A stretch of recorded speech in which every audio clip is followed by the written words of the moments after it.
Hello বন্ধুরা, আসসালামু আলাইকুম। কেমন আছেন সবাই? আশা করি ভালো আছেন, আমিও ভালো আছি। এই দেখতে পাচ্ছেন আউটে মাঠের মধ্যে একটি ট্রেন গাড়ি থেমে আছে। আসলে এটা একটি ঢাকার গাড়ি। এই গাড়িটা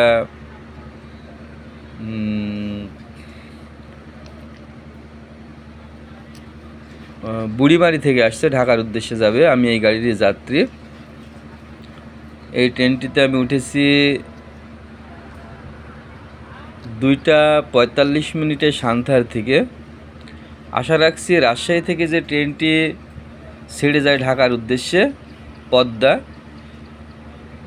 5:45, সেই ট্রেনটা আমাকে আব্দুলপুর থেকে ধরিয়ে দেবে। কারণ আমি এটাই যেতে পারতাম ঈশ্বরদী বাইপাস, কিন্তু এই ট্রেনটা ঈশ্বরদী বাইপাস দাঁড়ায় না, যার কারণে আব্দুলপুর নেমে আমাকে ওই ট্রেনটি ধরতে হবে। সে আশাতেই এই গাড়িটিতে আসছি, তবে সময় আস্তে আস্তে ফুরিয়ে আসছে, কারণ এই ট্রেনটা ক্রসিংয়ে পড়েছে। এটা আহসানগঞ্জ।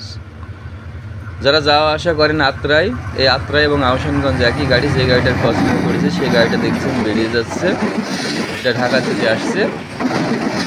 এই গাড়িটা যাওয়ার হয়তো 10 বা 15 মিনিট পরেই আমাদের গাড়িটা ছাড়বে। তো ভাবলাম এই সুযোগে আপনাদের সাথে একটু শেয়ার করি জায়গাটি। এখানে অনেক গাড়ি প্রায় প্রতিদিনই এখানে ক্রসিং হয়। এই আত্রায়ের ঠিক আগে যদি ঈশ্বরদীর দিক থেকে যান তাহলে আত্রা স্টেশন পার হয়ে, আর যদি ওদিক থেকে আসেন তাহলে আত্রা